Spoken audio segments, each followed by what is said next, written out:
If you thought my house was crazy, wait until you see my garden.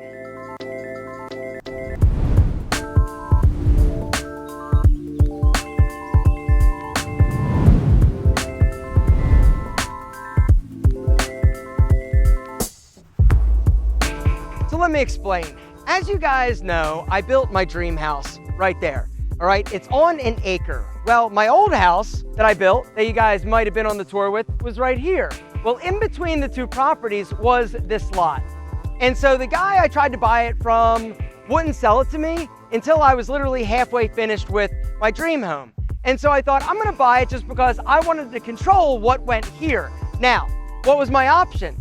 At first, I thought I was maybe gonna build a spec home because it's a third of an acre. And then I started thinking a little bit about it, and I'm like, you know what? Why do I want somebody like right here, this close to my amazing dream home? And so then the idea was, what could I do with this property? And so my motto, as always, why do something when you can overdo it? And so I built my wife the most epic, amazing garden you have ever seen. So this lot where the garden is, like I said, is a third of an acre. And unfortunately, like my house lot, it was a horrible topography or elevation. It's basically a big hole.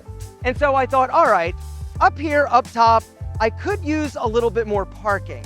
And so what we ended up doing was an exposed aggregate parking pad so that when we have visitors or guests, we can basically have them here so that they don't actually run over my landscape lights next door. Not saying it's happened, but it's happened. And so up here, up top, an amazingly large parking pad where my visitors can park. And then down below, that is where the magic happens.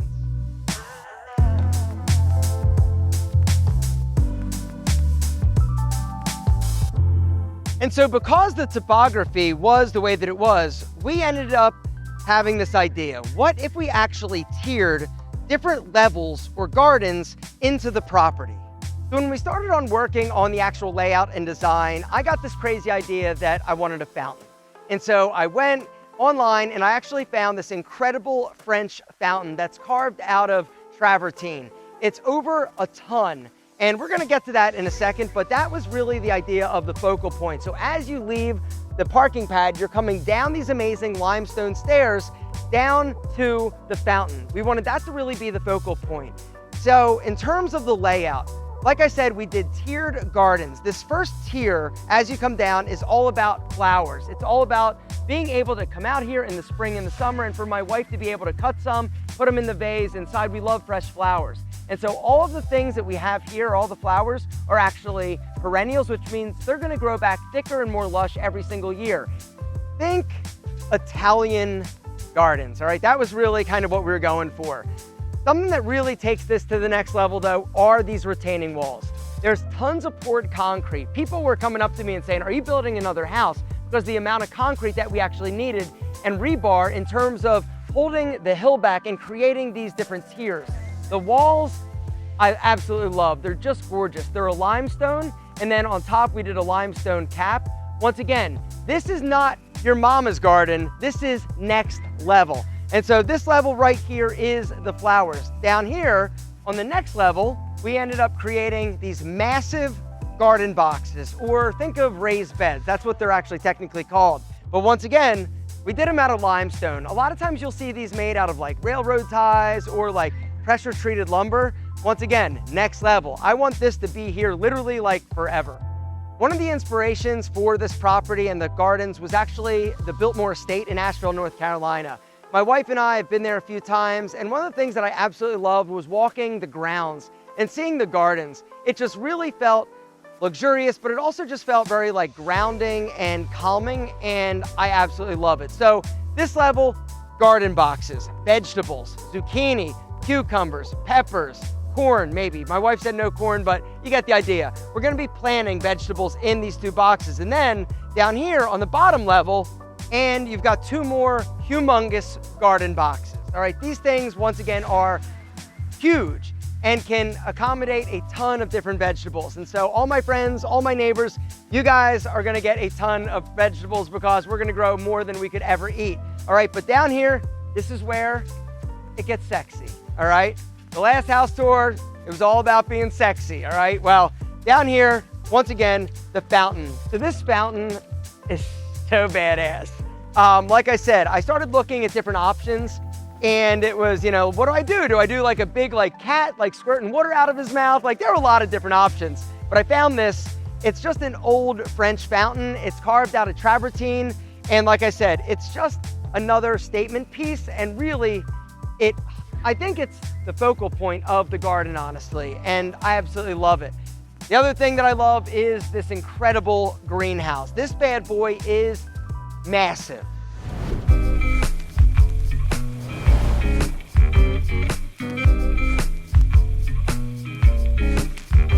And you can't have a sexy garden without a greenhouse. And so, hang on, let me turn on the lights. Boop. We threw some bistro lights in here just to make it a little extra, but this greenhouse I love. We did cedar in terms of the shelving in here. The ground is, once again, pea gravel mixed with some limestone. We wanted something that was able to drain, so when we're watering the different plants and seedlings this spring, we had a place for the water to actually drain. But once again, we took it next level in here because the base of this is the limestone as well. And once again, everything's tied in, everything flows, everything really is coordinated incredibly well. The whole idea behind the greenhouse is this is where my wife can start the seedlings that we're then going to be planting in the garden boxes in the spring. All right, something else that we did. Once again, it's not just about looking beautiful, it's about being functional. And so on this side of the greenhouse is not only going to be beautiful with the hydrangeas, it's functional. We've got blueberry bushes planted up here. They're going to get big. They're going to get full of incredibly delicious blueberries. And in that little bald area right back there, that's actually going to be our pet cemetery. We're going to put a bench, and then as my senior geriatric cats start to drop off, we're going to basically have a place for them so that they're always close to us. Something else I want to show you. This area was a big hole, and so we needed to basically hold the dirt in the ground back. And so what we ended up doing is this giant boulder wall that kind of like is a question mark in shape. And I just really thought it turned out amazing. In front of it, you've got butterfly bushes that are going to be packed with butterflies. And then over here, something else that we did in order to tie the two properties together was extend this stone patio. All right, as you saw in the house tour, we got this incredibly beautiful arched door. And in the video, there were only 4 rows of these stones. But because it doesn't get a ton of light back here and it does hold a little bit of water, the grass didn't grow incredibly well. And so we ended up extending these stones and really kind of tying it to this property. But this view right here is one of my favorite views of the gardens. It's just really spectacular. It's tranquil and it's extra in terms of over the top. Another aspect of this garden that we absolutely love is what it looks like at night. All right, lighting makes a huge difference. And so we lit and illuminated the garden. The fountain is lit up, the bistro lights, and then the path lights going up and down the stairs. It just gives it another rich, kind of mysterious sexiness that we absolutely love.